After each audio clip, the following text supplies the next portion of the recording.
Hi guys, welcome back to another Tea and Our Talks video. Today we have our lovely females, because everybody always says, why do you always have boys on the show? Well, guess what? We've got lovely ladies with us. Do you want to introduce yourselves? I'm Sara. And I'm Tiffany. So guys, today we kind of wanted to discuss about trust. So, my first question is, what does trust mean to you? Okay, so what makes me trust someone? Yeah. Generally, it's how they make me feel. In terms of their actions, how I'm left feeling, obviously after a phone call, after we're out at dinner or things like that. Because if they move a certain way, that would be a bit like, oh, do you know what I mean? Yeah. Okay. And definitely like consistency.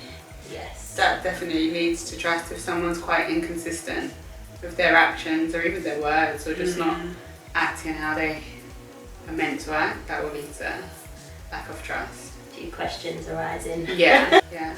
I see trust like I was saying this to Marina earlier, like an emotional and practical kind of response. So like the emotional side is kind of things that you've spoken about feelings, and like, do I feel that this person has my back, for example, or do I feel like I can, this person has my back? And then the practical side is like, if I say meet me at 3 o'clock, I know that person's going to be there. Do you know what I mean? It's not going to leave me hanging. So I feel like it's a combination of like both things. Yeah.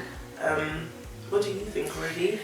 I think just being genuine all the time, because I think you can tell a lot from the way how people interact with other people. And if you feel like, say for example, if they're a kind of person who talks about other people behind their back, but when they see them face to face, they're all smiling and everything, I don't really trust that. It's shady because you just feel like, okay, well, if you can do that, like what else can you do, sort of thing. But then at the same time, I haven't really been in a long-term relationship, so no one's ever really given me a reason not to trust them, sort of thing. I've never been cheated on, I've never been lied to, per se. So trust for me is kind of like a new area as well. It's not really something that, So first of all, let's start off with you. You and this guy have just met, and Where do you go from there with the trust thing? So you and this guy have just first met. I definitely wouldn't trust them straight away. Yeah, okay. It would take a while. It's a gradual build. You have to see them in like different situations and see how they react to certain things. Highs and lows. Yeah.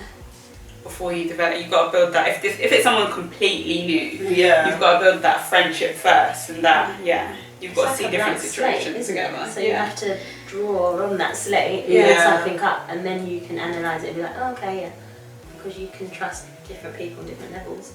Like, you know. What level? Okay, break down the levels. I know we're trying to stick to relationships, but you've got trust within your friends, trust within your family, trust within your partner, relationship, whatever. So there's different levels of trust, and you expect different elements of trust from different people. Yeah, I definitely think the partner will be like the most trust, because that's the person you're going to speak to about everything. Like, do you know what I mean? That's the highest level, apart from my mum. Mummy's number one. Yeah, mummy's number one. So he said to you, like, now, okay, I really like you and I want to pursue a relationship with you. When you introduce him to your family and then see how he is around your Depends how long you've That's seen actually each interesting, other. because at what point do you introduce them? I feel like, for me, family should come, because I feel like that's a big factor. So I kind of would want to do that quite quickly, just to see, because if you don't interact well with them, I mean... And you're like 6 months down. Okay, where do I live? Yeah. So you kind of put the family as like the first step, kind of. Yeah, or at least like the main person. I would do friend. I would kind of test the boundaries with a friend first. I don't know, because if I introduce you to my mum or my dad or my brothers or whatever, and it's a bit like, do you know what I mean? It's a big leap. So I'd probably introduce you to my friends and see how you get on with that, and then comes the family. What if, when you do introduce them to your friends and family, what if they pick up like a bad vibe about someone? Do you trust your friend? Trust. Or do you, say like, if you have already built up a level of trust in your mind with that person, if your friend or your family's like, no, I don't trust them, they look a bit shady or something, would you would you listen to that, or would you just listen to the levels of trust in your mind? I'll take it on board. Yeah, take it on board. And I'll kind of keep it there for later, you know, just so I can refer back to it. But I'd initially trust my own instincts. Okay. Because it's really early stages at that level. Yeah. So. It's true. Unless my mum was like, I hate them. Mummy's opinions. Yeah. And that's an interesting point, because, you know, who are the people that we find like who are the people that we kind of appreciate their opinion the most? Yeah. So I know you're saying like your family, your parents and your friends and stuff. Yeah. What else kind of shapes how you trust in someone? I guess, like, referring back to what I said before, the way they make you feel. Sometimes it's not about everyone else's opinion, it's about essentially how that person makes you feel. Everyone else can say, oh yeah, you're really good together, or oh yeah, you look great together. That's all, you know, that's outside, it's all about inside. I think that's the most important thing. Are they making you worry, or like when they go out, do you feel at ease? I think that's one thing as well. That's a lot of trust. Like if they go out on lads' night out or whatever, are you at ease, or are you constantly like checking your phone, like looking at Snapchat so you see what they're doing? If you don't have to, if you don't have to check, then that's kind of like, oh, okay, fine. Do you girls do that? Like check, not their phone necessarily, but like check their social media to make sure they're not trying to play you? Because again, I think in terms of like, you know, what helps to shape our trust, I think society puts so much pressure on trust as well. And we have things like social media where everybody's constantly engaging with each other, so you think, like, is he talking to other girls? You know what, I try not to, because I feel like the moment you take that on, it's like a whole new, like, it's a whole new level of emotions. And I feel like, for me, I'm just like, let it be. Like, do you know what I mean? I'm not going to prevent someone from trying to, like, cheat on you. I'm not going to try and stop you. If you're going to do it, you're going to do it. And I mean, you'll deal with that then. But I mean, I can't go, like, if something wasn't adding up, obviously then you'll go and look. But I don't think I'll just look for the sake of, like, genuinely looking. Do you investigate? No, I don't investigate. But as in, the person I'm with now, we have a lot of mutual friends, so I don't feel any type of way. Because my friends are his friends are my friends. So I don't, if they're out, I know who they are. You know what I mean? I don't feel the need to. You don't have to worry about like, that. oh my god, what's going on? Like, who is that? Who is that girl all up in your picture? Sorry, why are you so close to her? What about the classic, like, liking girls' pictures and stuff like that? I don't really care about that. Okay, that's cool. unless it's an ex. They only get a problem. Something like that doesn't sit well with me, because I'm like, what are you doing? Other than that, then you know what I mean. So at what point do you like commit to someone? Okay, so you've established that you both trust each other and things are all gravy and you've decided, I want to be with you. What does that look like in terms of committing to someone? How do you make that decision? Because it's a big decision to make, being committed to that one person. I think for girls maybe it's a bit easier. It's easier for girls, I'd say, because you have that emotional release. You kind of, I don't say yearn for it, but a lot of females like the idea of having a guy or a woman, whatever way you go. But I'm just saying, as in, internally, women, they're born as nurturers and that kind of element. So they're like, the guy will, provide and help them to create a family. This all builds up to that. So I think a woman would essentially like the idea of being with someone, whereas guys, I feel at our age, maybe not our age now, but when I was younger, they were more about how many girls you can have rather than getting that one special girl. I mean, do you feel like there's a rush in commitment as well? I mean, like, do you feel like, I don't know where you feel this pressure from, if it's from like your friends and your family or just society in general, that like you just feel like you need to commit to someone? Because I mean, like, what is it about being in a relationship that's different to just seeing someone? Because I mean, you can still have boundaries within seeing someone. You can still have like, okay, like I have expectations. I don't expect you to be talking to other girls. I don't expect you to be going out acting all ratchet and stuff. Like, you can still have those expectations. What is it that's different to being boyfriend and girlfriend, to just being like in a casual? I guess it comes down to the individuals again, because you could have someone who could be like, okay, I'm seeing someone, we're not official, but I'm not going to do anything. However, you could have people that are seeing each other but won't be official, so they're classically still single and will feel like they can go and do things. So it's that blurred line. I think that's what I don't like about like no commitment, because it's that blurred line. Like I wouldn't feel it's in my right place if we're not boyfriend and girlfriend to tell you, oh, saw you messaging so and so. Do you know what I mean? I wouldn't feel like it's my place, and I wouldn't feel like it's their place either to be like say anything to me. So I feel like commitment and, you know, getting that relationship status just allows more, you know, solid.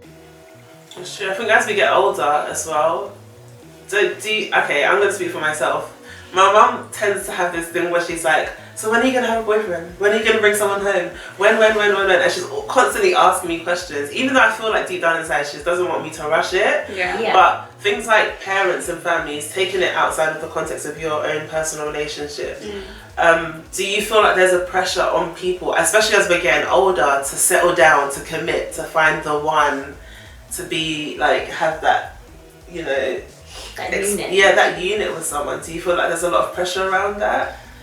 Not in my family, no. I think my family is quite easy. Yeah. Like I know some families do expect that and do expect like, oh, you know, so when's the grandbaby? Yeah. Yeah. But no, mine, no. Okay. My family are more than chilled. So they're not pushing you to be like, so when are you guys going to get married? No, when is the baby's coming? There's none of that. They're just happy if I'm happy. Yeah. I think that's the key thing, isn't it? Just being happy and happy where you are. Yeah. That's good. See, I don't know if that's just the thing with me and you, because my family in America, they're just the same. They're like, oh, when are you going to get married and have children? It's like, I don't know if that's just the expectation. Like, it's just, I'm just happy being single. See, that's the thing. I've never, like, I've been single, but not for a very long period of time. So I guess my family are used to me being in a relationship. And maybe that's why I don't get the pressure. Yeah, true. I guess. Yeah, you've both been in very long-term relationships actually, whereas me and Marina have been in like short-term slash non-existent. More short-term relationships. Can you give us like a little description of your relationship at the moment?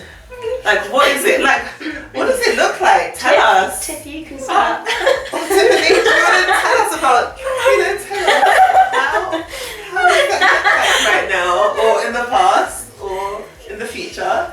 Tell us.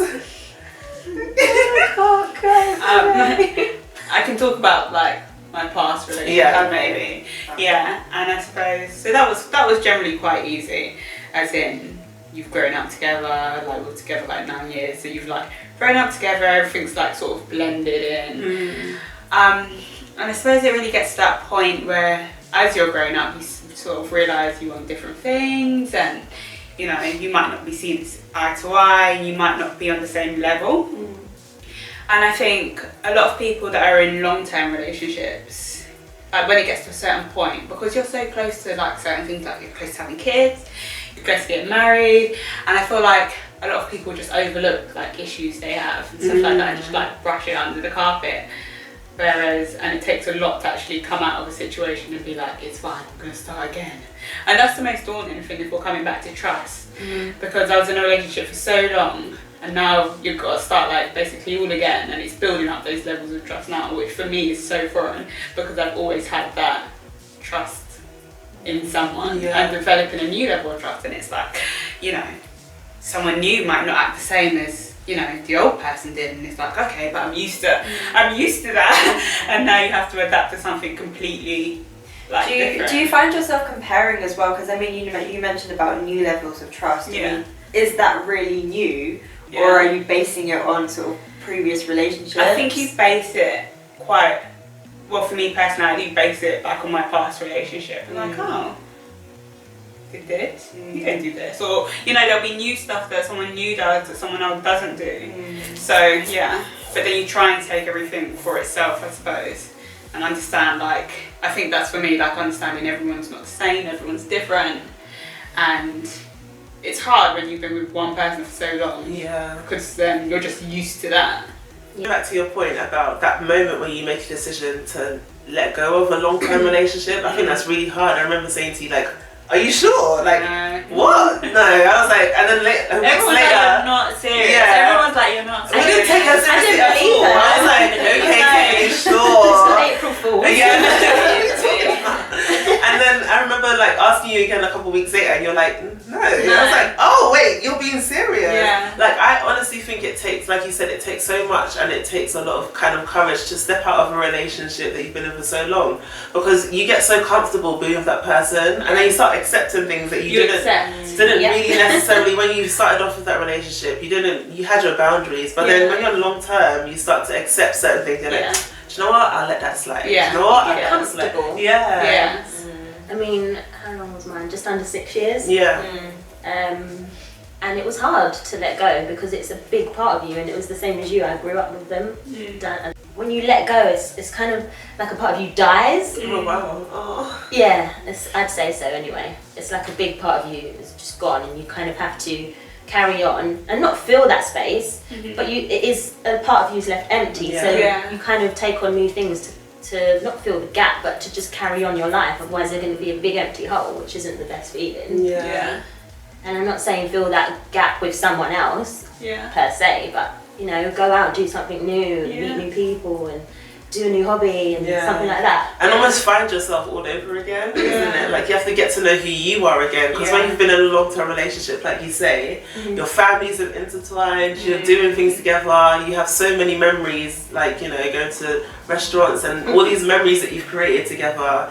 And then you let go, and it's like, okay, where do I stand now? I think a lot of people kind of lose their feet after being in long-term relationships, and then it's that time for you to kind of get to know who you are all over again. And again, that takes a lot of courage, and it's brave, because it's not easy when you've been with someone for so long. Obviously I wouldn't say I'd compare my current relationship with my old relationship, but it shaped me into kind of not accepting certain things and looking for things a lot earlier on and things like that. It's just you kind of learn to know yourself more, and as I'm older, I mean, I was 16 when I got into that relationship, and I'm 25.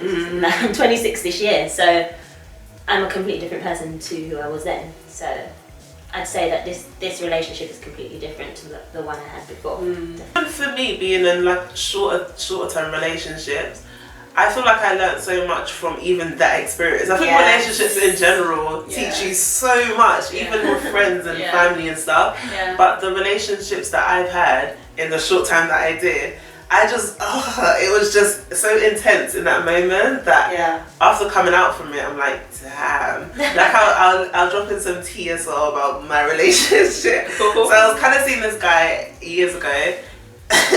And then he came back on the scene, as these boys tend to do. They like to just come back on the scene, sometimes disturb your whole life. Pop up. Yeah. And he told me and he told me that he's gonna be a dad. Oh, I know this one. Yes. You probably all know this story. Yeah, I know this. He told me he's gonna be a dad, right? So this guy comes and he's like texting me. I'm like, okay, do you know what? We're mature now. I'm not gonna be like, why did you leave me? I'm not gonna be on a hype about it. I'm gonna be mature. I'm like, oh, okay, congratulations, well done. I think you handled that all really well. I think I did really well, so well done. thank you so much. And in us texting each other and just checking up on each other and stuff, he said to me that he wishes that the situation was different. Yes. And I was like, wait, what do you mean? And he was like, oh, you know what I mean, stop acting silly. And I was like, no, you need to be clear on what you mean. Out. I'm not on the whole, like, you should get what I mean. Tell me what it is. Like, just be straightforward. I feel like that line is so dangerous. It's so, you should know. Yeah. What does that mean? Yeah. Exactly. What I should? I know. Exactly. So I was like, tell me what you mean. And he basically was saying that he wishes that he not that he didn't want his child, because he's happy now, but like he wishes that it was me in that situation with him. And I was like, you want a baby? Yeah, but that's just like you've had your chance. Yeah, exactly. Yeah. But then now he's had the child and everything, and I see pictures of him and the baby mama, the baby mother, because we want to be respectful out here, and they're taking pictures together and they look happy. And I'm looking at him and I'm like, but you messaged me. So, are you genuinely happy with the person you're with? Or were you feeding me lies? Or were you like, what the heck is going on? And it's interesting because, again, like I say, who is he lying to? Like, maybe he was just in the moment and just speaking with me, but maybe he generally does mean that. But then now he's taking photos and he's happy in his life and he's doing whatever with that, you know, the mother of his child. So I'm like, how do I trust someone with what they say to me? Like, and trust that they mean what they say. His actions aren't actions. It's actions. Essentially, you can't say something and then not follow it through. Anyone can talk. Anyone can talk. Everyone has a mouth. You can talk as much as you want, but if your actions don't follow that through, then what's the point? That relationship, I was very conscious about getting into another one. I told myself, oh, I'm not going to be in a relationship for like 5 years. I'll be single. This is probably what I've been saying. But I think I was single for about a year and a bit. And then I met this guy. Well, I didn't meet him, but I've been friends with him for a while. And then that happened. So essentially you can't put a time on anything. You can't say, oh, I don't want to be with anyone, don't trust this person, guys are idiots. Like, you can't do that because not every guy is the same. And I'm glad I didn't go down that route with all of those other guys that I was seeing, because essentially I don't think it would have ended up very well. But how did you make that point? How did you decide that, look, the current relationship you're in is what you want to be invested in compared to the other ones? Compared to the guys I was seeing? Yeah, and previous relationships. So my ex, he kind of taught me a lot of things and showed me what I don't want in a relationship. So then when I was seeing these guys, some elements of that trickled in of what I'd experienced before. You know, like controlling and not dictating, but just kind of cross the line and you're not even my boyfriend yet. So it's a bit like, okay, if you're my boyfriend, we can have conversations and things like that, but we've only been seeing each other a couple of months and you're trying to say all of this, or, you know, and there was constant girls all around, and it was just like, don't really want that sort of thing. So I knew from then it was just not going to happen. It was broken promise. So last question.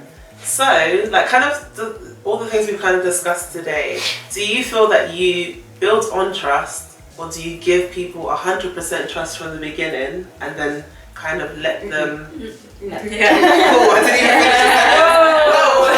didn't even finish Never give 100%, and especially if it's someone new, I could never say I 100% trust you because I don't know you. Don't know you. How can I give you 100% trust if I don't know you? I don't know what you're about. So, but what about if you just like let someone have your trust from the beginning, and if they start to like, if you start to notice things that are not trustworthy or there's a flaw in the character, whatever it is, then you kind of just know to let that person go. Yeah, but I still wouldn't have given them 100% to start with. I would have probably given them about 50 if I didn't know them. You've always got to give someone a blind, do you know what I mean? You've got to give them that benefit of the doubt. You don't know them, okay, let's see how it goes. But I would reserve that 50% back, because you've got 50, I've got 50, and then if you F up, then I will take that 50 back. If you give them your whole 100, then what have you got to build yourself back up?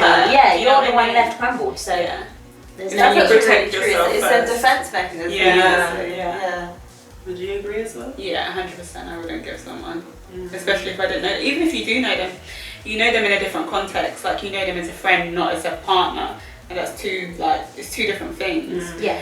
And I personally am not one to let myself get like hurt, so I would never give like 100%. It will build. You have to build on trust, essentially. That's what you have and I to think do. that's the thing. If you give 100% trust from the beginning, you're essentially going to take away trust rather than build on it. But I think trust needs to be built, so you need to give a bit less and then build on it rather than give everything and then start to take away. Because then you start to look at the faults in a person a bit too much, and then you start to think, oh no, I don't trust that person, and your wall kind of builds up even more. I mean, I'm not going to lie, I am completely the opposite, and maybe this is where I'm going wrong, but I feel like I give people the benefit of the doubt, and I feel like I do kind of embrace people. I mean, like, it takes me a while to, because I don't talk to just everyone, like, you have to feel like a certain connection with someone, and that spark, if you want to call it that. But once I find that, I do kind of give them the benefit of the doubt. Like, I'm not going to be, you know, always asking them where they are, sort of thing. I'll trust that they are where they are, you know, I'll trust that, like, I can open up to them.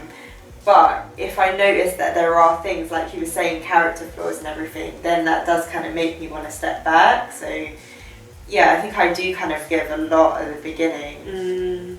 And I think that's sometimes what girls do. Yeah.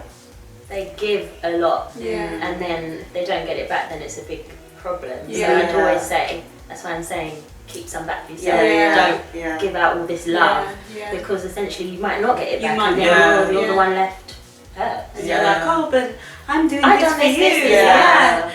Do you know how many times I hear girls say that? I did this for him, I did this, I coached him, I did your CV, Yeah, I did and then the question is, and what did he do for you? Exactly. And then it's just silent. Nobody asked you to do those things. You I feel like willingly those are a done lot of that. our conversations. Yeah, you willingly, it really is. Like, you willingly did that, so why are you expecting them to do anything? Yeah, You chose to do that. And a lot of the times I really believe that guys kind of give you the idea of what they want from you from the get-go. Like, if a guy is very interested in you, I really believe that he will show you the signs that he's interested. But the thing is, what you need to kind of have the level of difference between is guys can put in work for sex, let's be really blatantly clear, or they can put in work for a relationship. So you have to kind of distinguish the difference. Exactly. I think we need Sorry to be really raw. It's completely true. And that's what I'm saying, like, guys know what they want from, well, a lot of guys I feel know what they want from the beginning. If they're trying to pursue you for sex, they will be like, oh babe, send me some news in it. Like, they'll be, or meet me after they'll be calling you at odd times in the night, like, not rather than in the daytime checking on how you are. How was your day, babe? Yeah, like, what are you up to, babe? Not, oh yeah, come let's link. That I'm like, what is that behaviour? Like, get out boy. But yeah, you can basically tell. But sometimes guys are really good at masking that, so you've just got to be the cleverer person. Basically. I'm kind of in between. Like, sometimes I do feel like I give people the trust from the beginning, because I feel like, why should I kind of not do that? But then I definitely still keep a lot of, I have this wall, I have my Temmie wall that I put up. I think everyone That's does. the thing, and especially when you get out of a relationship. My wall was just up there. That's what my nobody like, could break that down. Of course, I was seeing people like, obviously you go on dates, whatever, but maybe that's another reason why it was harder for them to get through to me, because I was just really strict with myself, and if I weren't feeling it, then that's it wasn't happening. So that wall's important at times, but sometimes it's important to let it down for the right person. Take a brick out. Because might take another one. If your wall is up and it's the right person and they're trying to constantly break it down, there'll be a time where they get tired. So you've got to know when to drop your guard. But you've got to know when to keep it up. So it's getting the balance. Like my wall was up. My wall was like fully up after my previous relationship, because I was hurt so bad, and it took me a long time to get over that and to realise that okay, it's done. And by myself, I now not start again, but you start afresh. I was like, do I bring this down for every single guy that tries to come through? No, because I don't want to be hurt again. I don't want to feel how I felt at the end of that relationship. So my wall was up, and at times I let it down slightly, you know, if a guy was really trying and we had a connection and he made me feel a certain way. But if at any point I felt like, that's not okay, then it went straight back up again, and that would be that guy gone. But the person I'm with now, we've been together just over 2 years, my wall gradually went down, because as time went on, he made me feel a certain way, and he made me trust him, and he made me feel special again, and he made me see what love was again. So it's like a gradual process, you know? And then when you get to that level with that person, then there's not really a wall anymore. You become as one, I guess. So it's and a you process. both can have walls. You know what I mean? We're looking at this very much as us. Like, you both can have walls, and it's like, you might start to let yours down, but have they let theirs down? That is interesting. You know, I like that. It's all of that, like. You're gonna take this down here. I'm gonna put this back now. Wait. Do you know what I mean? Yeah, that's actually to be the person that really takes it down first. It's that balance, isn't it? And I think we actually overlook that as females sometimes. We're very concerned with ourselves and what we're doing and how we feel. But because guys go through stuff as well. Definitely. I know it doesn't seem the norm, but guys go through heartache as well. Definitely. Definitely.